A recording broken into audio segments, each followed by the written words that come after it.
Hello everyone, welcome to our YouTube channel conceptual study strong your base to strong your future. आइए, हम लोगों ने शुरू की थी अपनी रिसर्च की एमसीक्यू सीरीज, जिसमें हमने फर्स्ट एमसीक्यू सीरीज कर ली है। कल जो डाली थी उसमें हमने टेलीग्राम चैनल पे अपने डाला था, जिसका नाम है क्या, कंसेप्चुअल स्टडी। ठीक है, तो यहाँ से आप लोग ज्वाइन कर सकते हैं। अगर अभी तक आपने उसे ज्वाइन नहीं किया तो सुबह वहाँ पे एक पीडीएफ डलती है जिसमें आपको कुछ क्वेश्चंस मिलते हैं, वो क्वेश्चंस आपको करने होते हैं और शाम को आपको वीडियो मिलेगी जिससे आप अपने आप को इवेल्युएट कर पाओगे, अपने क्वेश्चंस को एनालाइज कर पाओगे कि हमने कौन से क्वेश्चंस कितने सही किए हैं और कौन सा कंसेप्ट आपका गलत है ना।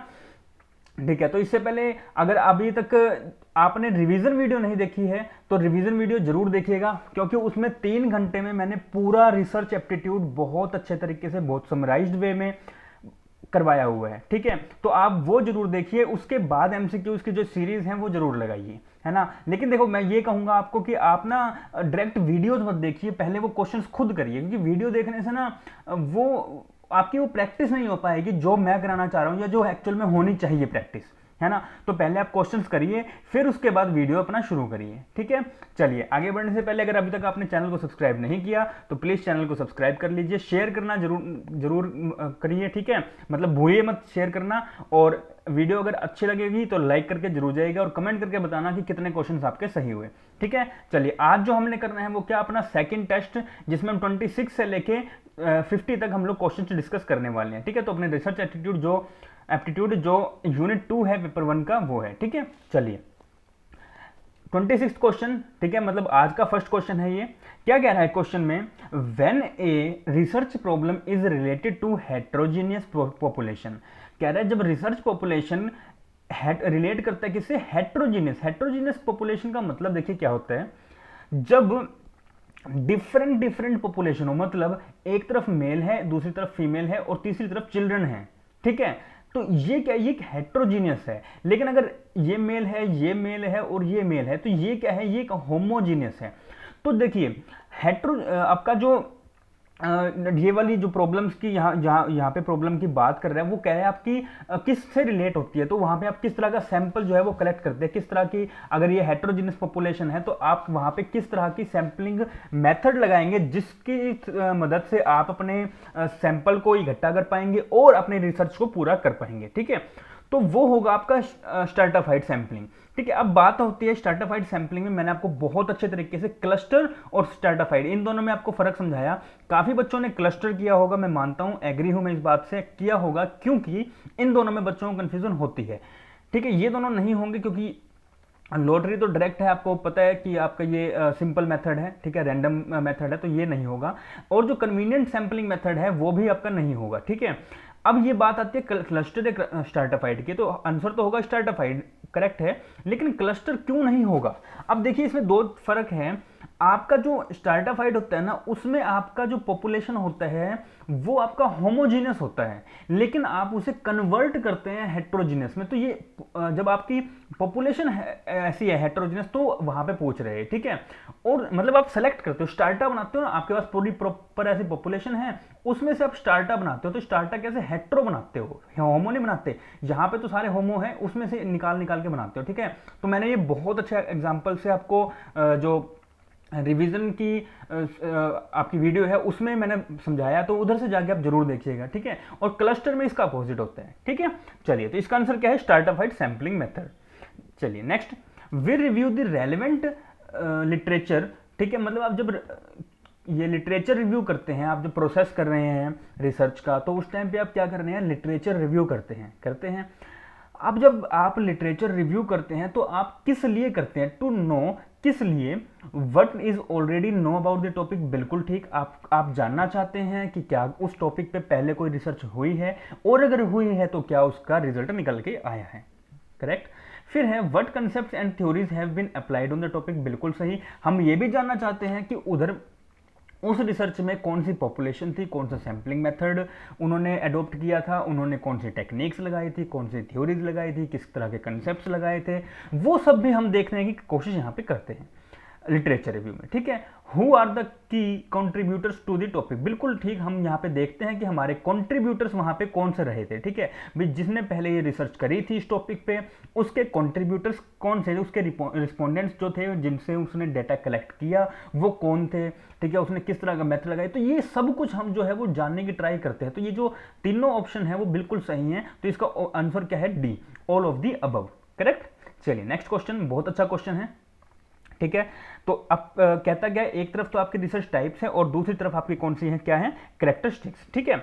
अब देखिए फंडामेंटल रिसर्च, फंडामेंटल रिसर्च क्या होती है, अगर आपने पढ़ा फंडामेंटल सबसे पहला मेथड था रिसर्च का, है ना, याद है, तो उसमें मैंने बताया आपको कि fundamental research is also known as the pure research and also known as the basic research method, correct.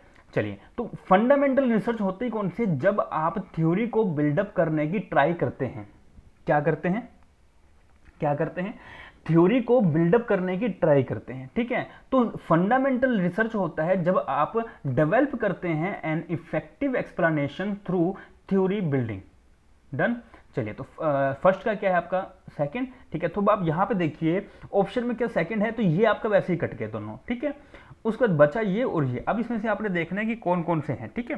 फिर है अप्लाइड, अब देखिए मैंने आपको बताया कि अप्लाइड, अप्लाइड जहां पे आप अप्लाई करेंगे ऐसा ही होगा, तो अप्लाई करेंगे आप अपनी अलग अलग सिचुएशंस में और वहां से आप फाइंडिंग्स निकालेंगे कि क्या ये जो मेरी रिसर्च है इन सिचुएशंस में लगाने के बाद सही आ रही है या नहीं आ रही, ठीक है। तो अप्लाइड रिसर्च बोले तो एक्सप्लोर करेंगे आप पॉसिबिलिटीज को of a theory to use the various situation, किसमें यूज करेंगे, किसमें, इन वेरियस सिचुएशन, अलग अलग सिचुएशंस में आप उसको यूज करेंगे, आप उसको अप्लाई करके देखेंगे और उसका जो रिजल्ट आएगा उसे आप देखेंगे, हाँ भाई यही रिजल्ट आना चाहिए, एक्यूरेट है या नहीं है, करेक्ट। उसके बाद थर्ड, अब एक्शन रिसर्च मैंने आपको बताया, कहीं भी आपको दिख जाए इमीडिएट या फिर अभी की जो मतलब रिसेंट की प्रॉब्लम है उसमें अगर आप बात करते हैं तो वो आता है, ठीक है। तो वो क्या कहते हैं, एग्जिस्टिंग जो सिचुएशंस रहती हैं उनमें, ठीक है। तो एक्शन रिसर्च क्या है, improving an existing situation through use of interventions, ठीक है। तो जब आप क्या करते हैं, एग्जिस्टिंग सिचुएशंस में आप अपनी रिसर्च को लगाते हैं, ठीक है, वहां से निकालने के लिए कुछ ना कुछ सॉल्यूशन निकालने के लिए, ठीक है, तो वहां पे आपकी कौन सी लगती है, एक्शन रिसर्च लगती है, करेक्ट। उसके बाद डी क्या कहते हैं, इवैल्यूएटिव, इवैल्यूएटिव देखो नाम पे जाओ, देखो रिसर्च में जितने मेथड्स हैं जितने वर्ड्स हैं वो लगभग लगभग नाम पे उनके जाओ और वो आपको समझ में आ जाएगी, ठीक है। जो नहीं समझने वाली चीजें ना उनको मैंने आपकी ट्रिक बताई है उन चीजों की, आप वो जरूर देखो, ठीक है। तो इवैल्यूएटिव, इवैल्यूएट करना किस चीज को, तो इवैल्यूएट करना किस चीज लिए इवैल्यूएट करते हैं, मान लो आपके पास 1 2 3 छोड़ो, यही छोड़ो, आपके पास ये 4 ऑप्शन है, तो आपने इन 4 ऑप्शन में से इवैल्यूएट किया कि मेरा ऑप्शन कौन सा सही होना चाहिए, आपने इसको काट दिया क्योंकि इसका फर्स्ट का सेकंड नहीं था, इसका भी सेकंड नहीं था, आपने इवैल्यूएट कर दिया, इन दोनों को ऑप्शन को हटा दिया, नेग्लेक्ट कर दिया। अब आपके पास बचा एक तो ये ऑप्शन और एक ये ऑप्शन, अब आपने चूज करना है बेटर वन कि सबसे बढ़िया या इनमें से सबसे सही कौन सा है। तो आप इवैल्यूएट कर रहे हैं किस चीज के लिए, ताकि आपकी जो फाइंडिंग्स हैं वो जो सही निकल रही है, जो जिसमें आपकी सही फाइंडिंग्स निकल के आए वो, तो आप इवैल्यूएट करते हैं क्या, finding out the extent of perceived impact of an intervention, done, ठीक है। तो ये फिफ्थ वाला जो है ये कट कर दीजिए, मैंने यहाँ पे ये कंफ्यूज करने के लिए दिया था थोड़ा सा, ठीक है, तो वो इस तरफ आएगा, इसको कट कर देना, ठीक है, ये कट ही कर देना, ठीक है। तो आपके 4 ऑप्शन हैं, तो ए का है आपका सेकंड, बी का है आपका फोर्थ, सी का है आपका थर्ड और डी का है आपका फर्स्ट। तो ये कौन सा है, फर्स्ट ऑप्शन करेक्ट, ठीक है। चलिए, और ये देखो जुलाई 2018 का क्वेश्चन है ये, ठीक है। तो देखो मैं प्रीवियस ईयर के क्वेश्चन से लेके आया हूं, तो इन्हें आप जरूर करो, जरूर करो, ठीक है। अभी ये खत्म होगा ना, जब ये सीरीज खत्म होगी तो मैं आपको एक टाइम दूंगा 2 दिन का, जिसमें आप पूरी रिवीजन की वीडियो देखना, ठीक है। उसके बाद ये जो 100 क्वेश्चन है इन्हें एक बार में बैठ के करना, चाहे आपको 1 घंटा लगे चाहे 2 घंटे लगे, एक बार तसल्ली से करना, टाइम की बाउंडेशन मत रखना, ठीक है। अभी एक चीज और है, जो आप क्वेश्चंस करते हैं 25 क्वेश्चंस, इन्हें मैक्सिमम और मैक्सिमम 15 to 17 मिनट्स में करने की ट्राई किया करो, ठीक है। क्योंकि अगर यहाँ पे अगर आप 25 क्वेश्चंस को 17 मिनट्स में कर देते हो तो इसका मतलब ये है कि आप जब एग्जाम में जाओगे उस टाइम पे, देखो मैं कहता हूँ बर्डन होगा, बिल्कुल होगा, टेंशन रहती है एग्जाम का, क्या होगा, क्या रवैया रहेगा, ठीक है, सब कुछ देखना पड़ता है। तो उस टाइम पे आप उन 25 क्वेश्चंस को फॉर श्योर 20 मिनट्स में तो कर दोगे। मैं ज़्यादा नहीं लेके चलूँगा, 3 मिनट्स का गैप लेके चलूँगा, 3 to 4 मिनट का। तो 20 से लेके 21 मिनट्स के बीच में आप उन क्वेश्चंस को 25 क्वेश्चंस को कर दोगे, ठीक है। तो इस तरह से आप अपने कंसेप्ट को मजबूत करते चलो और टाइम का थोड़ा बाउंडेशन रखो अभी 25-25 क्वेश्चन में। लेकिन जब 100 क्वेश्चन करो तो तसल्ली से करना, कंसेप्ट समझ के कि कहाँ पे क्या मैंने गलती पहले करी थी और अब वो नहीं करनी। डन। तो आप रिवीजन करना और ये फिर दोबारा करना, ठीक है। और फोर्थ जो आपका टेस्ट है वो बहुत खतरनाक होने वाला है, उसमें मैं कुछ नया लेके आया हूँ, तो वो जरूर करना, ठीक है, मैं बताऊंगा आपको। चलिए नेक्स्ट क्वेश्चन क्या कहते हैं, below are the given 2 sets research methods. First set में है, देखिए फर्स्ट सेट में क्या है, रिसर्च मेथड्स है, और सेकंड सेट में क्या है आपका डाटा कलेक्शन टूल्स है, ठीक है। अब यहाँ पे क्या कह रहा है, देखो एक्सपेरिमेंटल मेथड, ये कहता है आपके कुछ रिसर्च मेथड्स हैं और यहाँ पे डाटा कलेक्शन के टूल है। तो आप जब इन मेथड्स लगाओगे तो उनमें से उस टाइम पे आप किस तरह का डाटा को कलेक्ट करो, किस वे में डाटा को कलेक्ट करोगे, ठीक है। तो फर्स्ट जो आपका ये कहता है, क्या कहता है, एक्सपेरिमेंटल मेथड। क्या है, एक्सपेरिमेंटल मेथड। अब एक्सपेरिमेंटल मेथड जब आप किसी चीज को ना टेस्ट करते हो, एक्सपेरिमेंट करते हो, ठीक है, तो वो होता है। तो एक्सपेरिमेंटल मेथड स्टैंडर्डाइज्ड टेस्ट, ठीक है। अगर आपने पढ़ा है एक्सपेरिमेंट का या नहीं भी पढ़ा तो आपको एक्सपेरिमेंट का मतलब पता है कि आप इंडिपेंडेंट में चेंज करते हो, डिपेंडेंट में चेक करते हो क्या फर्क आया है क्या नहीं आया, तो टेस्ट करते हो आप, आपको टेस्ट से पता लग गया। तो एक्सपेरिमेंटल का क्या है, स्टैंडर्डाइज्ड टेस्ट, ठीक है। फिर उसके बाद जो आपका एक्स पोस्ट फैक्टो मेथड है, एक्स पोस्ट फैक्टो मेथड जब आप क्या नाम है, पोस्ट, देखो पोस्ट पे जाओ इसके, ठीक है, मतलब क्या है, आफ्टर की बात करेगा, कुछ टिपिकल उसकी कैरेक्टरिस्टिक्स होंगी उसकी बात करता है, ठीक है। तो एक्स पोस्ट फैक्टो मेथड जो है वो टिपिकल कैरेक्टरिस्टिक टेस्ट की बात करता है, ठीक है, टेस्ट की, ठीक है। तो यहाँ पे हम किस तरह टेस्ट के थ्रू जब कैरेक्टरिस्टिक्स कुछ ऐसे लेते हैं और उनका टेस्ट करते हैं और उसके थ्रू हम डाटा को कलेक्ट करते हैं, ठीक है। फिर है आपका डिस्क्रिप्टिव सर्वे मेथड। डिस्क्रिप्टिव, देखो जब आपने डिस्क्राइब करनी होती है ना किसी चीज को डिस्क्राइब करना हो, तो डिस्क्राइब करने के लिए आपको क्वेश्चनियर मेथड का यूज करना होता है। क्योंकि आप क्वेश्चनियर मेथड, अब आपने क्वेश्चन लिख दिया कि आपको क्या क्या प्रॉब्लम, मतलब आपने ना कोई वहाँ पे सर्वे करने जाना है और आपने गांव में लिखा, गांव में जाके अपने सर्वे किया और उस क्वेश्चन में आपने ये लिखा कि आपको क्या प्रॉब्लम आ रही है या नहीं। तो आपने हाँ या ना का ऑप्शन लिख दिया, येस और नो का ऑप्शन लिख दिया, उस पर वो क्लिक तो करे लेकिन वो ओपन हो, है ना। ओपन का मतलब क्या हो गया कि वो अपनी बात भी लिख सके कि उसे किस चीज से प्रॉब्लम है ना। तो वह डिस्क्राइब कर रहा है, तो आप क्वेश्चनियर मेथड का आप वहां पे यूज करते हैं। फिर है हिस्टोरिकल मेथड। हिस्टोरिकल मेथड जब आप डाटा को कलेक्ट करते हैं, देखो बचा भी नहीं, हिस्टोरिकल मेथड क्या है, तो using primary and secondary sources. तो हिस्ट्री में, अब सीधी सी बात, आप हिस्ट्री में मान लो, अब जब इसने अपने क्या नाम अपना, तो क्या खिलजी जो था, ठीक है, तो खिलजी ने जब क्या किया, सारे के सारे तबाह करे, विक्रमशिला होगी, तक्षशिला होगी, ठीक है, नालंदा यूनिवर्सिटी होगी, तो इनको जब खत्म किया खिलजी ने, तो क्या उस टाइम पे जाके आप देख सकते हो कि कैसे कैसे खत्म किया, कितने घोड़े थे, कितने इसने गोले बारूद चलाए, कुछ देखा आपने, नहीं देखा। तो आप जब उस टाइम पे जिस बंदे ने देखा होगा, जिसने, या फिर जो कोई भी बुक्स लिखी गई हैं उसमें जहाँ पे लिखा गया है ग्रंथों में, वहां से आपने डाटा कलेक्ट किया, तो आपको सेकेंडरी सोर्स का भी यूज करना पड़ेगा और प्राइमरी का भी यूज करना पड़ेगा। आपको जाके देखना पड़ेगा कितना नुकसान हुआ है, आज क्या उसके हालात हैं, ठीक है, तो वो चीजें, ठीक है। तो हिस्टोरिकल मेथड में आप प्राइमरी का भी और सेकेंडरी डाटा दोनों का यूज करते हैं। तो इसका आंसर क्या है, ए का है आपका थर्ड, बी का है आपका फोर्थ, और सी का है आपका सेकंड, और फोर्थ का है फर्स्ट, ठीक है। तो ऑप्शन नंबर आपका सेकंड, ठीक है, second is the right answer. चलिए next question, in a research on the effect of child rearing. देखो मैं बताऊं आपको, कुछ बच्चे तो ना इसको देखते घबरा गए होंगे, यार ये क्या है इतना बड़ा। मत घबराओ, बहुत ये जो बड़े बड़े क्वेश्चन होते हैं ना, टुच्चू से होते हैं, मतलब एम ही दे देते हैं, ठीक है। तो एम ही उनको समझा करो और एम ही कर दिया करो, मतलब क्वेश्चन सही करना है लेकिन उनको समझो थोड़ा एम ही करके, ठीक है। एम का मतलब है कि यूं ही मासूम सा बेचारा क्वेश्चन, उसको कोई दिक्कत नहीं है, आप झेल लेंगे, उसको टेंशन नहीं है, ठीक है, कोई ना, उसकी औकात अपने से बढ़ के नहीं है, ये बात याद रखना, ठीक है। चलो कह रहा है in a research on the effect of child rearing practice on stress proneness, ठीक है। तो हम यहाँ पे क्या स्ट्रेस की बात कर रहे हैं, of children in computing school projects. The hypothesis formulate, क्या करता है, हाइपोथेसिस फॉर्मुलेट कर रहा है क्या, child rearing practice do influence stress proneness At the data analysis stage, a null hypothesis is advanced to find out the tenability of research hypothesis. On the basis of evidence available, the null hypothesis is rejected. आ गया rejected, सब बकवास है, ये सब बकवास कर दिया इसने, ठीक है। बात क्या यहाँ से शुरू कर रहा है, the null hypothesis is rejected at किस पे, 0.01 पे, लेवल ऑफ सिग्निफिकेंस पे। What decision may be warranted in respect of the research hypothesis. Question ध्यान से पढ़ो, समझ में आ जाएगा कि चल क्या रहा है, ठीक है।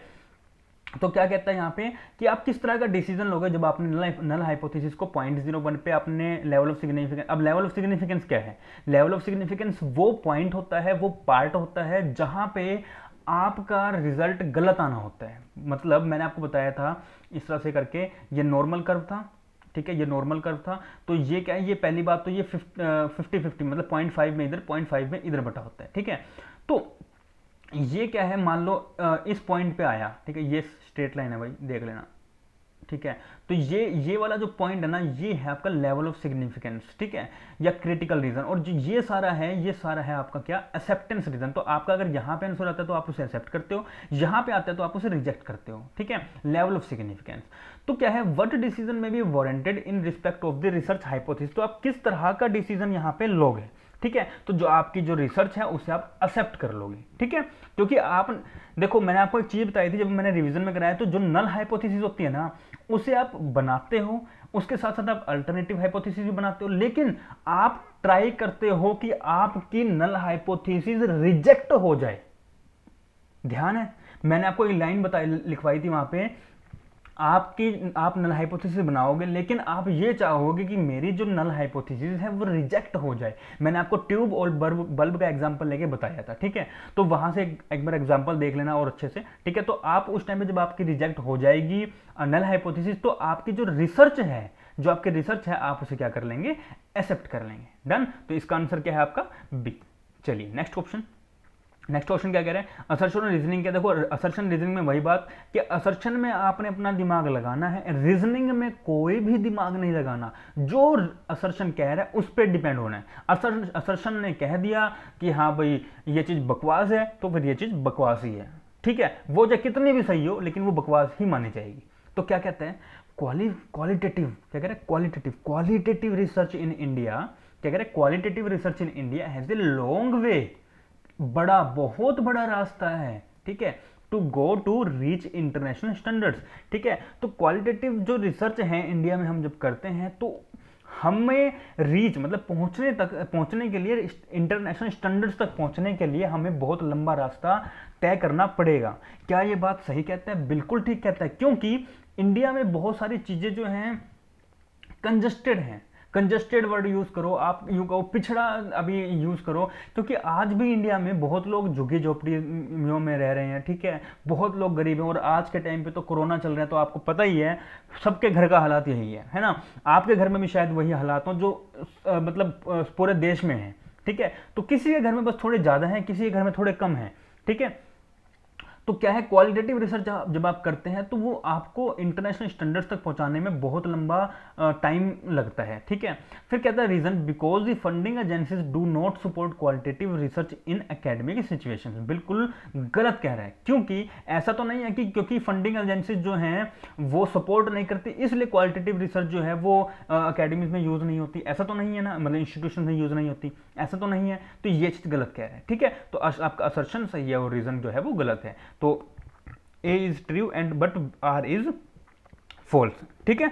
चलिए, तो आंसर क्या है इसका आपका, डी। चलिए next question, why stress living results, why stressful living, sorry stressful मतलब आप जब बहुत ज़्यादा स्ट्रेस में होंगे, अभी भी आप सब स्ट्रेस में हैं क्योंकि एग्जाम का कुछ अता पता नहीं है, पोस्टपोन होगा, मतलब पोस्टपोन हो चुका है, कब होगा कब नहीं होगा कुछ नहीं पता, अभी कुछ भी नहीं पता है, ठीक है। तो क्या कहते हैं, why stressful living results in heart attack, ठीक है। तो हार्ट अटैक का कारण क्यों है, इज आएगा यहाँ पे, ठीक है, सॉरी हार्ट इन आएगा, ठीक है। तो in this type of questions we need to look at a relationship between two aspects of a situation that are how and why, which kind of research helps in the above situation. तो आपको एक situation दे दी है, ठीक है, जिसमें आपको बताना है हाउ एंड व्हाई, भाई इन सिचुएशंस में आपको इन 2 क्वेश्चंस के आंसर निकालने हैं और बताना है कि स्ट्रेसफुल लिविंग रिजल्ट जो है वो हार्ट अटैक का कारण क्यों बनता है। ठीक है, तो आपने ये चीज बतानी है, तो उस चीज को आपने बताना है। तो अब देखो हाउ एंड वाई, आप क्या हाउ से आप क्या निकालना चाह रहे हो कि किसी चीज को आप एक्सप्लेन करना चाह रहे हो कि क्यों होगा, है ना। आप कहते हैं ना एक्सप्लेन या इलेबोरेट दिस थिंग, कहते हैं ना। तो इलेबोरेट का या एक्सप्लेन का मतलब ही क्या है, आपने एक्सप्लेन करना है।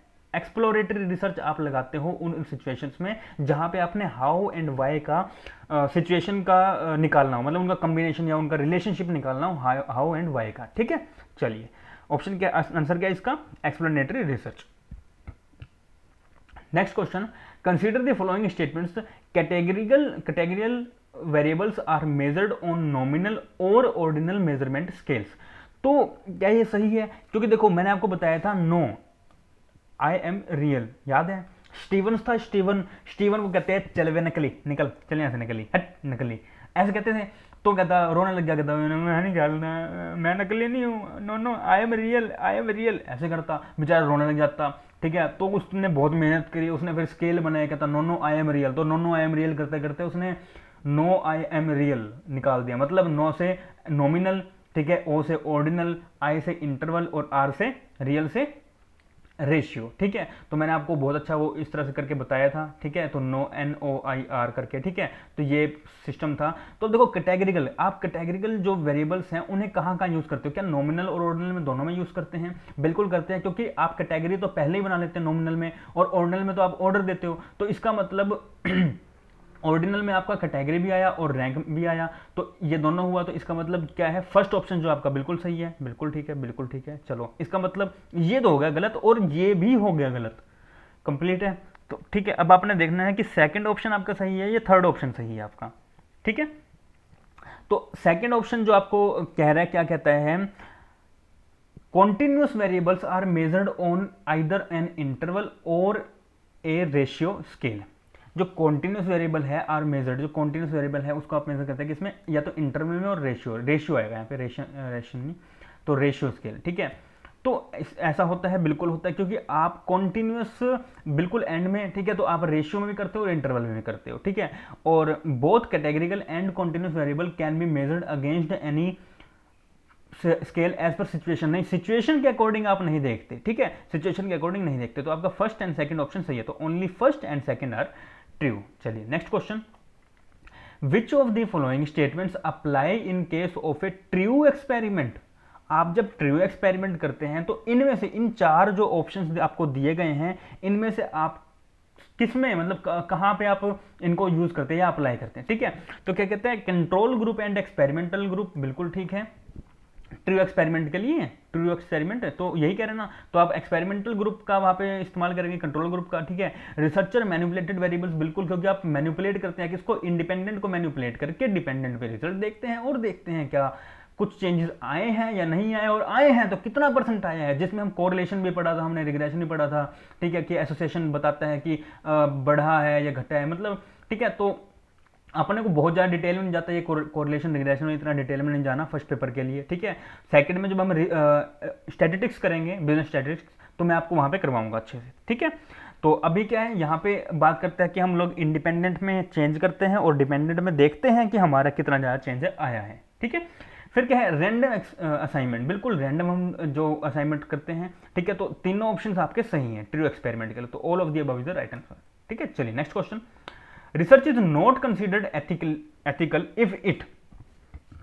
ठीक है, तो आपने बताना है कि एथिकल रिसर्च में से आपको यहाँ पे क्या कंसीडर नहीं करना है। ठीक है, तो क्या चीज आप एथिकल में कंसीडर नहीं करते, क्या चीज गलत है। ठीक है, tries to prove particular thing, prove a particular thing नहीं, क्योंकि यहाँ पे कई बार पर्टिकुलर थिंग जो है, पर्टिकुलर पॉइंट को आप जब प्रूव करना चाहते हैं तो वो सही भी होती है। ठीक है, फिर does not ensure privacy and autonomy of the respondents, बिल्कुल ठीक, क्योंकि यहाँ पे अगर आप इंश्योर नहीं करते, ठीक है, तो मतलब यहाँ पे कह रहे हैं डज नॉट इंश्योर, तो इसका मतलब क्या है, ये गलत है, करना चाहिए, है ना। तो यहाँ पे अगर नहीं करते हो प्राइवेसी आप रिस्पोंडेंट की, ठीक है, क्योंकि अगर आप प्राइवेसी नहीं करोगे तो उनको हार्म पहुंचेगा, और हार्म किसी भी पर्सन को, किसी भी एनिमल को, किसी भी एनवायरनमेंट को, किसी भी तरह के एनवायरनमेंट को नहीं पहुंचना चाहिए आपके रिसर्च के थ्रू, तो वो क्या होगा, अनएथिकल माना जाएगा। और मैंने आपको एक लॉ में और एथिक्स में डिफरेंस समझाया था, ठीक है। तो लॉ जो है वो आपको कंपलसरी कंप्लाइंस करना होता है, और जो एथिक्स है उसको मैंडेटरी नहीं है,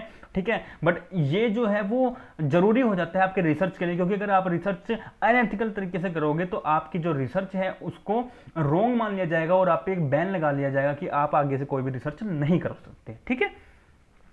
फिर कहते हैं does not investigate the data scientifically, नहीं, it is not a very high standards, नहीं, ठीक है। तो आप ये तो तीनों क्या है आपके थोड़े से एथिकल पार्ट में आ जाते हैं, लेकिन ये है वो आपका नॉन एथिकल नहीं है, मतलब अनएथिकल है, ठीक है। तो क्या कहते हैं, research is not considered ethical, ठीक है। तो कंसीडर उसको एथिकल नहीं करेंगे, क्यों, कब नहीं करेंगे, जब आप प्राइवेसी को वहां पे छुपाना, मतलब प्राइवेसी सिक्योर नहीं कर सकते आप, ठीक है, वहां पे। तो अब अनसिक्योर रखोगे लोगों की प्राइवेसी तो आपको प्रॉब्लम हो सकती है और आपके रिसर्च को जो है वो अनएथिकल माना जाएगा, ठीक है। तो आंसर क्या है इसका, does not ensure privacy and autonomy of the respondent. Next question, which of the following is a form to harm that might be suffered by research participation. अब देखो वही चीज हार्म आ गया, तो आपका जो क्या नाम है कहता है, जो हार्म है वो सफर कैसे है रिसर्च पार्टिसिपेंट को कैसे कैसे करता है, तो कैसे कैसे करता है, एक तो फिजिकल इंजरी के थ्रू करता है, बिल्कुल करता है, ठीक है। फिर है स्ट्रेस और एंग्जाइटी, बिल्कुल करता है। आप डायरेक्ट चले गए पूछने, हाँ भाई रिस्पोंडेंट भाई तो यू बता मेरे को कि ये चीज कैसी है, तू मतलब तू डाटा दे अपना, तू अपना नाम बता, तू अपना आधार कार्ड दे, ये वो, तू कहेगा यार ये पता नहीं कौन है, कोई मतलब कोई गवर्नमेंट का बंदा होगा जो मेरे से डाटा मांग रहा है और इसको देना जरूरी है, अगर मैंने झूठ बोला तो मेरे को जेल हो जाएगी, ये हो जाएगा, वो हो जाएगा। बेचारा डरा डरा सहमा सहमा, कई तो टपक भी जाते हैं, ठीक है।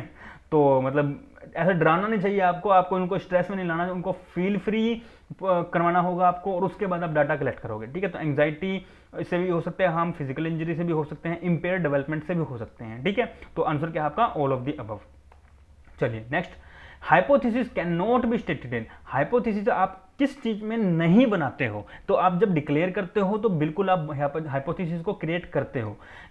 नल hypothesis and question form terms आप हाइपोथेसिस क्रिएट करते हो, डायरेक्शनल टर्म्स में आप हाइपोथेसिस क्रिएट करते हो, लेकिन जनरल टर्म्स में नहीं करते, क्योंकि जनरल टर्म्स का मतलब यहाँ पे है लाइफ में या आपका वो रियल लाइफ में जो चीजें हो रही हैं उस चीज को लेके आप हाइपोथेसिस क्रिएट नहीं करते, क्योंकि जो एक्चुअल में होना है वो तो होना ही है, क्या हो रहा है तो हो रहा है, तो उसमें आप कुछ चेंज नहीं कर सकते हो। हाइपोथेसिस अजम्पशंस नहीं लगा सकते। हाइपोथेसिस क्या होती है, एक टेंटेटिव अजम्पशन होती है, ठीक है। तो वहां पे आप या टेंटेटिव स्टेटमेंट या टेंटेटिव अजम्पशन है, तो वहां पे आप क्या है अजम्पशंस जनरल टर्म्स में नहीं लगाते हो, ठीक है। तो आंसर क्या है इसका आपका सी। चलिए next question, statistical technique used for large number of variables to establish whether there is a tendency of groups to be interrelated is। तो आप जब लार्ज नंबर ऑफ वेरिएबल्स में इस्टेब्लिश करते हैं आपका अपना टेंडेंसी, ग्रुप की टेंडेंसी, और उसको इंटर रिलेट किस चीज़ से करते हैं, स्टैटिकल कौन सी ऐसी आपकी जो स्टैटिस्टिकल टेक्निक है वो है, ठीक है। तो आप जब फैक्टर एनालिसिस करते हैं तो ये काम करते हैं, ठीक है। चलिए फैक्टर एनालिसिस का हेल्प लेके वो काम करते हैं, ठीक है। नेक्स्ट क्वेश्चन, स्टेटमेंट क्या कहता है, first a research hypothesis is a tentative statement, बिल्कुल ठीक है, बहुत सही। आगे करते हैं, postulating a relationship between factual and conceptual elements of the variable, नहीं, यहां आगे गलत कह दिया इसने, यहां तो बहुत सही कह रहा था, आगे कहता है पागल, सारा गलत कह दिया इसने, ठीक है। तो स्टेटमेंट जो फर्स्ट है आपकी वो है क्या, गलत, ठीक है। और स्टेटमेंट सेकंड क्या कहता है, a researcher setup A null hypothesis so that deducted consequences of a research hypothesis may be directed tested, बिल्कुल सही, बहुत सही, बहुत हार्ड, ठीक है। तो फर्स्ट ऑप्शन जो फर्स्ट स्टेटमेंट जो है आपकी वो सही गलत है, और जो आपकी सेकंड स्टेटमेंट है वो आपकी सही है। तो statement first is false and second is true, ठीक है। तो आपका आंसर क्या है, सी। चलिए next, how can the objectivity of research is enhanced. Objectivity याद आया, ऑब्जेक्टिविटी रिसर्च की जब हमने रिसर्च शुरुआत करी तो हमने पहले रिसर्च का मीनिंग पढ़ा, फिर हमने उसके करेक्टरिस्टिक्स पढ़े। तो आपको मैंने करेक्टरिस्टिक में सबसे पहला करेक्टरिस्टिक ऑब्जेक्टिविटी का करवाया था, ऑब्जेक्टिविटी करवाया, फिर वैलिडिटी करवाया, फिर उसके बाद मतलब हमने बहुत सारे करे थे, ठीक है, फिर जनरलाइजेशन वगैरह वो सब करा था हमने। तो ऑब्जेक्टिविटी मैंने जब आपको करवाया तो मैंने आपको बताया था कि ऑब्जेक्टिविटी होती क्या है, और अब यहाँ बात करते हैं क्या, how the objectivity of research is enhanced. आप कैसे एनहांस कर सकते हो अपनी रिसर्च की ऑब्जेक्टिविटी को, इम्पार्शियल होकर कर सकते हो, बिल्कुल पार्शियलिटी आपको नहीं दिखानी, रिलायबिलिटी आपकी हो उसमें, रिलायबिलिटी के थ्रू कर सकते हो, वैलिडिटी के थ्रू कर सकते हो, क्योंकि वैलिडिटी भी बहुत सारी थी, फेस वैलिडिटी वगैरह थी, ठीक है। तो जब आपके रिसर्च में ये तीनों चीज़ें होंगी, मतलब इन तीनों के अलावा भी बहुत कुछ है, ठीक है, तो जब ये तीनों होंगी तो आपकी जो रिसर्च की ऑब्जेक्टिविटी है वो एनहांस हो जाएगी, मतलब वो राइट मानी जाएगी, उसकी वैल्यू बढ़ जाएगी। तो option D is the right answer, ठीक है। चलिए next question, x post facto research means post facto research. Post का मतलब आफ्टर है। अब आफ्टर अगर यहाँ पे देख लो, आफ्टर देखो, the research is carried out after the incident, बिल्कुल ठीक है। The research is carried out prior to the incident, बिल्कुल गलत है। प्रायर पहले नहीं होता, प्रायर का मतलब पहले, पहले का नहीं देखते हम, बाद की चीज देखते हैं। Post, x post facto, post after, ठीक है। The research is carried out along, नहीं, अलोंग एग्जिस्टिंग में नहीं बात करते। The research is carried out keeping in mind the possibilities of an incident, नहीं, इंसिडेंट को लेकर नहीं। तो यहाँ पे आफ्टर, जब आप आफ्टर की बात करते हैं, आफ्टर इंसिडेंट को के ऊपर जब आप रिसर्च करना चाहते हैं तो आप वहाँ पे एक्स पोस्ट फैक्टो रिसर्च लगाते हैं, ठीक है। तो इसका मतलब क्या है, the research is carried out after the incident of, after the incident, ठीक है। तो आंसर ए, ऑप्शन ए, ठीक है। क्वेश्चन 42 क्या कहते हैं, research ethics is of critical importance in which of the following areas. तो आपकी जो रिसर्च एथिक्स है वो क्रिटिकल इंपॉर्टेंस किस चीज को देती है, इन ये जो आपको ऑप्शन दे रखे हैं 6-7, इनमें से आपको बताना है कि आपकी जो रिसर्च है, रिसर्च एथिक्स है, वो इनमें से किस चीज़ को क्रिटिकल इंपॉर्टेंस प्रोवाइड करती है, ठीक है। तो आपका फर्स्ट क्या कहता है, डाटा कलेक्टिंग, बिल्कुल करती है, ठीक है। तो क्योंकि डाटा आप कलेक्ट अगर बढ़िया नहीं करोगे तो आपकी रिसर्च बेकार हो जाएगी, ठीक है। प्रिपेयरिंग दी सेमिनार पेपर, नहीं, सेमिनार पेपर की तो बहुत दूर की बात है, उसमें अगर आप बेकार भी लिखोगे तो कोई दिक्कत नहीं है, लेकिन हाँ दिक्कत तब आएगी आपकी बेशक रिसर्च रिजेक्ट कर दी जाएगी कि आपको लिखना नहीं आया, लेकिन अपनी फाइंडिंग तो सही है ना, ठीक है। डाटा एनालिसिस, बिल्कुल ठीक, आपको डाटा एनालिसिस बहुत अच्छे तरीके से करना चाहिए और वही इंपॉर्टेंस बनती है आपके रिसर्च के एथिक्स की। पार्टिसिपेशन इन ए कॉन्फ्रेंस, नहीं, कॉन्फ्रेंस में जाओगे भी नहीं तो भी कोई दिक्कत नहीं है, आप अपनी रिसर्च कर सकते हैं, ठीक है। फिर बात करते हैं राइटिंग ए थीसिस और डिसर्टेशन। तो आप जब थीसिस लिखते हैं तो आपको वहाँ पे, अब यहाँ थीसिस और जो आपका वो था क्या नाम है, प्रिपेयरिंग, जब आप सेमिनार पेपर लिखते हैं तो उन दोनों में फ़र्क है, ठीक है। तो आप थीसिस को जो है वो एथिकल वे से ही लिखना पड़ता है आपको, ठीक है। तो आप एथिकल वे से लिखोगे तो ये आपका ऑप्शन बिल्कुल सही है, ठीक है। सिलेक्टिंग ए रिसर्च प्रॉब्लम, नहीं, आप इसको एथिकल नहीं मानते, क्योंकि आपकी जो आप किसी भी आप कुछ चीज़ देखो, कुछ लॉ के अकॉर्डिंग कोई चीज़ एथिकल हो सकती है, लेकिन कुछ लॉ के अकॉर्डिंग कोई चीज़ अनएथिकल है, लेकिन आप अनएथिकल चीज़ पे भी तो रिसर्च कर सकते हैं ना। तो अनएथिकल चीज पे रिसर्च करना भी कोई प्रॉब्लम नहीं है, वो तो एथिक्स के, वो रिसर्च के एथिक्स है ना, तो कोई दिक्कत ही नहीं है, तो रिसर्च प्रॉब्लम भी ऐसा नहीं है। तो आपका A, C and E option सही है, तो आपका ऑप्शन नंबर जो फर्स्ट है वो बिल्कुल सही है, ठीक है। चलिए next question, in the list of statement given below which of them offer a suitable definition of research. तो सुटेबल डेफिनेशन, जो इसकी एग्जैक्ट डेफिनेशन है रिसर्च की, वो इनमें से कौन सी है, ठीक है। तो आपको वो बतानी है। तो देखो फर्स्ट जो कहते हैं वो क्या कहते हैं, एक सेकेंड, हाँ जी, तो क्या कहते हैं, रिसर्च मीन्स ए रिपीटेड रिसर्च, बिल्कुल ठीक। आप क्योंकि रिपीट करते हैं, किसी की रिसर्च हुई हुई या किसी टॉपिक पे आप रिसर्च करते हैं, ठीक है, तो बिल्कुल सही है। उस वक्त कहता है research is basically an answer to a question, नहीं, सिर्फ और सिर्फ क्वेश्चन के आंसर निकालने के लिए आप रिसर्च नहीं करते हो, आप कुछ फाइंडिंग्स निकालते हो, आप कुछ सॉल्यूशंस निकालते हो, ठीक है। Research provides an authentic solution of a problem, ये भी गलत है, क्योंकि ये जरूरी नहीं कि आपको ऑथेंटिक सॉल्यूशन ही प्रोवाइड कराए, ठीक है। उसके कहते हैं research is endeavour to prove one's hypothesis, बिल्कुल ठीक, क्योंकि आप हाइपोथेसिस सेट करते हो, आप रिसर्च में हाइपोथेसिस सेट करते हो और हाइपोथेसिस को ही तो प्रूव करना चाहते हो। अगर आपकी हाइपोथेसिस प्रूव हो जाती है तो उस पर आपकी जो फाइंडिंग है वो निकल के आएगी, आपको डिपेंड करेगा कि आपकी फाइंडिंग कैसी है, मतलब हाइपोथेसिस आपने जो नल हाइपोथेसिस है वो रिजेक्ट हुई है या एक्सेप्ट हुई है, उसके बेस पे आप अपनी रिसर्च को एक्सेप्ट या रिजेक्ट करोगे, है ना, ठीक है।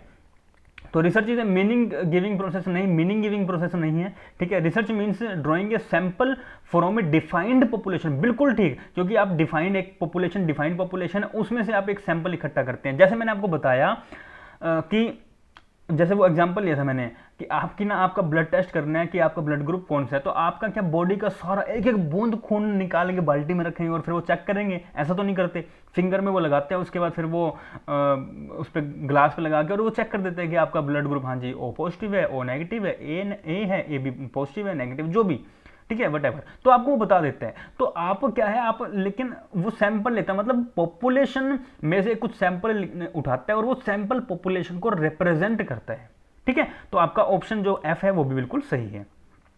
तो option A, D and F are correct. ठीक है, चलिए थर्ड ऑप्शन आपका सही है। Next option question, ability to see and size up the situation creatively is most relevant at which stage of research. तो क्या कहते हैं आप, जो ये क्वेश्चन क्या है, देखो दोबारा पढ़ते हैं। एबिलिटी टू सी, ठीक है, एबिलिटी क्या है, सी देखने की, और साइज अप, ठीक है, size up the situation creatively is most relevant at which stage of research. ठीक है, तो आप जब रिसर्च डिजाइन बनाते हैं ना, तो आप देखते हैं कि मुझे कितना बड़ा साइज लेके चलना है सैंपल का, डाटा का, किस तरह से अपनी जो टेक्निक्स हैं, कंसेप्ट्स हैं, अपनी थ्योरीज है, कौन कौन सी वहां पे लगानी है, किस किस तरह की चीजें मैं वहां पे लगाऊंगी। ठीक है, तो आपका जो ऑप्शन डी है वो बिल्कुल सही है। ठीक है, in determining the research design आप जब करते हो और उसकी जब एग्जीक्यूशन करते हो तो वहां पे ये चीज करते हैं आप। ठीक है, चलिए नेक्स्ट लास्ट क्वेश्चन आज का। ठीक है, नेक्स्ट क्या कह रहे हैं, format of presentation first set में है, और सेट सेकंड में क्या आपके डिस्टिंक्टिव कुछ फीचर्स दिए हैं आपके प्रेजेंटेशंस के। ठीक है, तो देखिए जब आप कुछ है यहाँ पे थीसिस है, आपका रिसर्च पेपर है, ठीक है, उसके बाद आपकी वर्कशॉप है और आपकी सेमिनार है। देखो वर्कशॉप से मुझे याद आया, कल एक क्वेश्चन था जहाँ पे इश्यूज को और आइडियाज को जब हम बताते हैं, मैं क्वेश्चन एक बार कराता हूँ ये वाला, लेकिन अब मैं एक बार थोड़ा सा बता दूँ, कल एक क्वेश्चन में डाउट आया था, वर्कशॉप और कॉन्फ्रेंस में फ़र्क क्या है। वहाँ पे ऑप्शन में थे एक तो कॉन्फ्रेंस, एक वर्कशॉप, इन दोनों में कंफ्यूजन थी। ठीक है, तो वहाँ पे बात आती है जब आप आइडियाज़ की बात करते हैं और आप जब इश्यूज़ की बात करते हैं। ठीक है, देखो कॉन्फ्रेंस क्या है, कॉन्फ्रेंस एक सेमिनार की तरह है, मतलब एक ना राउंड टेबल पे बैठ गए लोग, ठीक है, एक फॉर्मल मीटिंग चल रही है, मान लो यहाँ पे उनका बॉस बैठ गया, ठीक है, जैसे आप वीडियोज़ में देखते हो, ठीक है, आपने मूवीज़ वगैरह में देखा हो, तो यहाँ पे बॉस बैठा हुआ है, फिर यहाँ पे उनके जो एम्प्लॉयज़ हैं वो सारे बैठे हुए हैं। ठीक है, यहाँ पे वो सारे एम्प्लॉयज बैठे हुए हैं। ठीक है, तो अब चल क्या रहा है, अब ये सिस्टम क्या चल रहा है, अब ये ना कुछ 7-8 घंटे की, ठीक है, 12-13 घंटे की भी हो सकती है, मीटिंग्स होती है, फॉर्मल मीटिंग्स होती हैं, जिसे हम कहते हैं क्या, कॉन्फ्रेंस। यहाँ पे ना बॉस बोलता है मेनली, या फिर वही एक, मान लो ये बंदा है, ये बंदा उठ के जाएगा और यहाँ पे प्रेजेंटेशन पेश करेगा। क्या करेगा, प्रेजेंटेशन देगा। ठीक है, तो प्रेजेंटेशन देगा तो सिर्फ और सिर्फ यही पर्सन बोलेगा, और जो लोग हैं वो इतने ज्यादा नहीं बोल सकते। इसके जो व्यूज हैं सिर्फ वही सुनेंगे लोग, इसके जो आइडियाज है सिर्फ वही सुनेंगे लोग, इसके जो इश्यूज हैं सिर्फ वही सुनेंगे लोग और डिस्कशन करेंगे। मगर अगर इसके बाद मैं बात करता हूं आपकी किसकी, एक सेकंड रुको रब कर दूं, अगर हम बात करते हैं वर्कशॉप की, ठीक है, तो वर्कशॉप थोड़ा सा ना इससे डिफरेंट होता है। ठीक है, एक सेकंड रुक जाओ, ठीक है,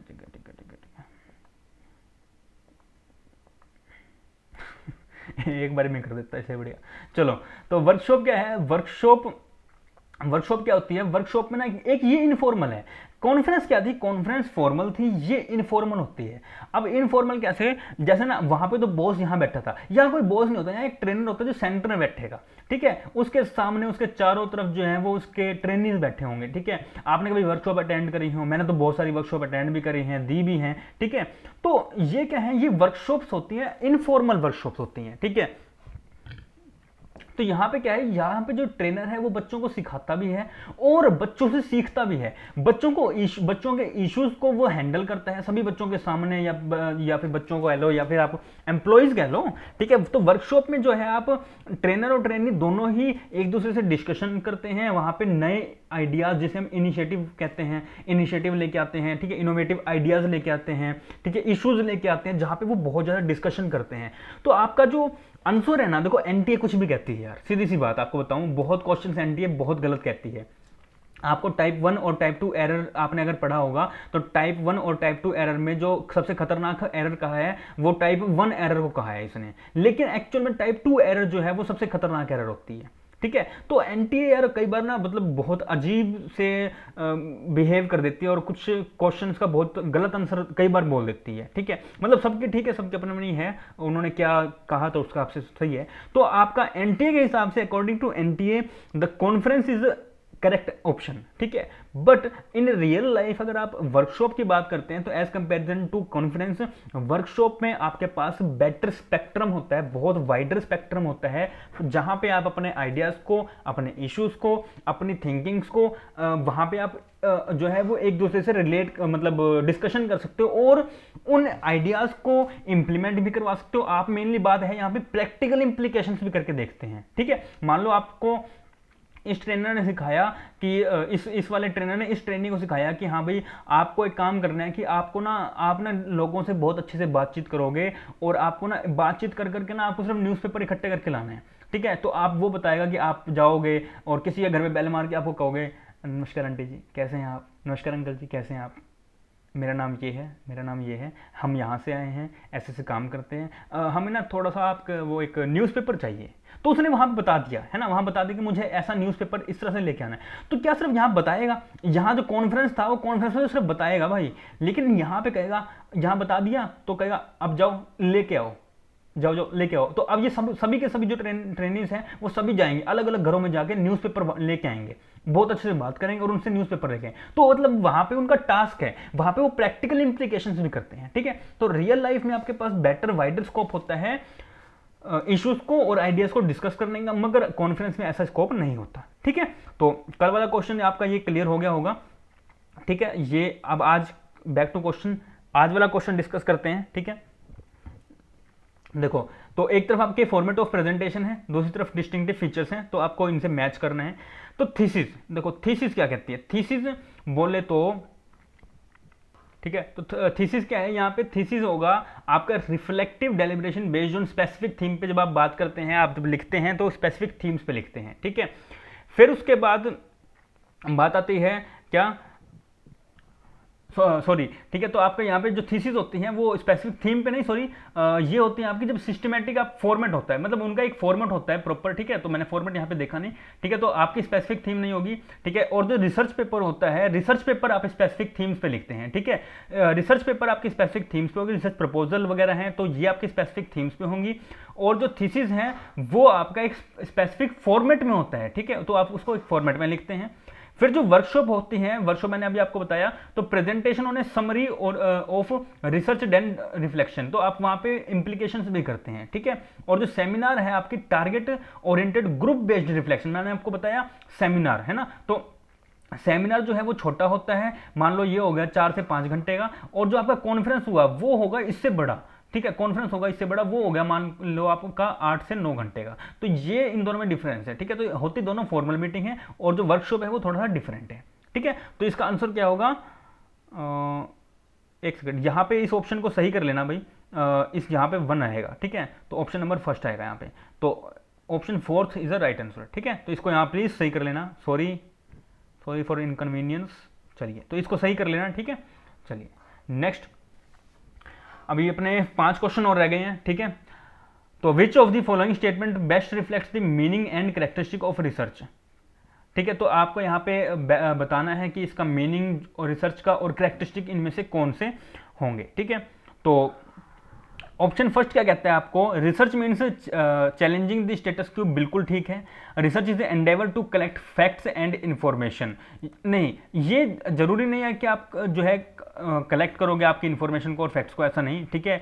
research is A synthesis of deductive and inductive process, बिल्कुल ठीक, क्योंकि आप यहाँ पे हाइपोथेसिस को क्रिएट करके उसको प्रूव करते हो या फिर प्रूव करके आप थ्योरीज को बनाते हो, थ्योरीज फॉर्मुलेट करने के लिए, इंडक्टिव और डिडक्टिव हमने पढ़ा था ना। फिर क्या कहता है, research means proving one's assertion and beliefs, नहीं, प्रूव यहाँ पे उसके खुद के पर्सनल बिलीफ की बात नहीं करते। Research is careful review of reported studies, नहीं, बिल्कुल भी हम रिव्यू नहीं करते यार, हम रिव्यू नहीं करते हैं, हम खुद के रिसर्च वहां पे करते हैं, ठीक है। Research is a critical and passionate search of knowledge, बिल्कुल ठीक है, ठीक है। तो ऑप्शन आपका A, C and F right answer, ठीक है। तो option 4 is the right answer. चलिए next, below are given a few key terms, identify these which denote qualitative research paradigm, ठीक है। तो क्वालिटेटिव रिसर्च में बात क्या करते हैं, देखो पहला ऑप्शन आपको क्या कहता है, एक्स पोस्ट फैक्टो, तो नहीं, ये गलत है। एंथोग्राफी हम क्या है, क्वालिटेटिव रिसर्च में आती है, ठीक है। फिर है सिंबॉलिक इंटरेक्शन, बिल्कुल ठीक है, क्योंकि हम सिंबल के थ्रू करते हैं, क्वालिटेटिव ना गिन नहीं सकते। फिर है आपकी डिस्क्रिप्टिव, डिस्क्रिप्टिव भी जो है आपकी वो क्वांटिटी में आती है, फिर नरेटिव जो है वो आपकी क्वालिटेटिव में आती है, और एक्सपेरिमेंटल जो है आपकी वो क्वांटिटी में आती है। ठीक है, तो ऑप्शन आपका जो थर्ड है वो बिल्कुल सही है, बी, सी एंड ई। चलिए next, a researcher while writing his or her thesis does not give the rational underlying use of statistical technique, this will be best described as case of। तो इस तरह के केस को आप क्या कहेंगे? तो जब आप इस तरह का कोई मिसकंडक्ट करते हैं, क्या करते हैं? मिसकंडक्ट करते हैं, तो वहां पे चीज आती है। ठीक है, तो एथिकल मिसकंडक्ट। नेक्स्ट क्वेश्चन क्या कह रहा है? A post graduate degree holder student with 55% marks intend to pursue the research for the award of PhD degree. ठीक है, तो 55% मार्क्स चाहिए। What will be formal requirements in this regard? तो उसको क्या रिक्वायरमेंट होगी? टू इंडिकेट करेक्ट आंसर आपको बताने हैं इनमें से चूज करके। ठीक है, तो आपको बताना है कि PhD के एडमिशन के लिए आपको 55% तो चाहिए, साथ में आपको क्या फॉर्मल रिक्वायरमेंट्स है जो आपको पूरी करनी होंगी। ठीक है, तो देखिए फर्स्ट क्या है? Appearing in admission test of a university. ठीक है, तो बिल्कुल ठीक है, क्योंकि आपको देखो JRF वालों को तो लगभग एग्जाम्प्ट होता है, नेट वालों का भी कहीं जगह पे एग्जाम्प्ट होता है, वो यूनिवर्सिटी टू यूनिवर्सिटी डिपेंड करता है कि आपको PhD में एडमिशन लेने के लिए नेट वालों को एग्जाम्पशन है या फिर नेट वालों का भी एग्जाम लिया जा रहा है, एंट्रेंस एग्जाम। ठीक है, तो वो डिपेंड करते हैं, और विदाउट नेट तो होगा ही होगा एग्जाम। ठीक है, फिर है submitting A proposal for the research. बिल्कुल ठीक, आपको प्रपोजल वहाँ पे सॉरी एक सेकेंड, ये रह गया। Submitting an application for enrolment, तो आपको एनरोलमेंट बिल्कुल है देना पड़ेगा। ठीक है, और उसका प्रपोजल भी आपको देना पड़ेगा कि मुझे रिसर्च किस चीज़ पे करनी है, किस चीज़ पे नहीं करनी है। ठीक है, उसके बाद बात क्या करता है आपका D option, discussing the research proposal with A peer group. नहीं, आप पीयर ग्रुप से डिस्कस नहीं करेंगे। Getting the opinion of the expert नहीं लेंगे। Getting the proposal approved by the relevant body of the university, बिल्कुल ठीक, हम करेंगे ऐसा। अटेंडिंग मैंडेटरी कोर्स वर्क, बिल्कुल ठीक, कोर्स वर्क करने के बाद जो है आपका एक्चुअल में गाइड मिल जाता है, और गाइड मिलने के बाद आपकी जो रिसर्च है फाइंडिंग्स हैं वो शुरू हो जाती हैं। ठीक है, तो आपका जो option A, B, C, F and G है वो सही है, तो option number second is the right answer. चलिए आज का लास्ट क्वेश्चन, ठीक है, last but not least, a variable that measures the effect of a manipulated variable is known as. तो आप इस तरह के वेरिएबल को क्या कहते हैं? क्या कह रहे हैं? ए variable that measure the effect, ऐसा वेरिएबल जो मेजर करता है किसका? मैनिपुलेटेड वेरिएबल के इफेक्ट को। ठीक है, इफेक्ट को मेजर करता है। ठीक है, किसका इंपैक्ट पड़ा है वो नहीं, तो ठीक है, तो किस पे देखते हैं हम लोग? सीधी सी बात ये पहले ही बता दूं, एक्सपेरिमेंट में हम करते हैं, एक्सपेरिमेंट में करते क्या, इंडिपेंडेंट में हम मैनिपुलेट करते हैं, बोल दो चेंज करके, डिपेंडेंट में हम लोग देखते हैं कि क्या आया है चेंज। तो ठीक है, डिपेंडेंट इसका वेरिएबल का जो है वो आंसर है। ठीक है, डिपेंडेंट वेरिएबल। ठीक है, चलिए, तो आंसर इसका सही है, बहुत सही क्वेश्चन था ये, और ये क्वेश्चन इस तरह के क्वेश्चन बहुत अच्छे बनते हैं। ठीक है, एग्जाम में। तो ये variable that measure the effect of manipulated variable is known age dependent variable. ठीक है, चलिए, तो मुझे उम्मीद है आप लोग जरूर बताएंगे कि आपके कितने क्वेश्चन सही हुए हैं। वीडियो कैसी लगी जरूर बता के जाना कमेंट में, अच्छी लगी तो लाइक करके जाना, अच्छी नहीं लगी तो डिसलाइक करके जाना, नो प्रॉब्लम। ठीक है, फीडबैक जरूर देके जाना प्लीज़। ठीक है, और चैनल अगर तक अभी तक भी आपने सब्सक्राइब नहीं किया तो प्लीज़ सब्सक्राइब कर लेना, शेयर कर लो प्लीज़। ठीक है, और टेलीग्राम का हमारा ग्रुप है कंसेप्चुअल स्टडी नाम से, इसे आप ज्वाइन कर सकते हैं। यहाँ पे रेगुलर में आपको PDF मिलेगी, अदर इन्फॉर्मेशन मिलेगी, रेलिवेंट इन्फॉर्मेशन मिलेगी। ठीक है, रेलिवेंसी जरूर रहेगी इस चैनल में।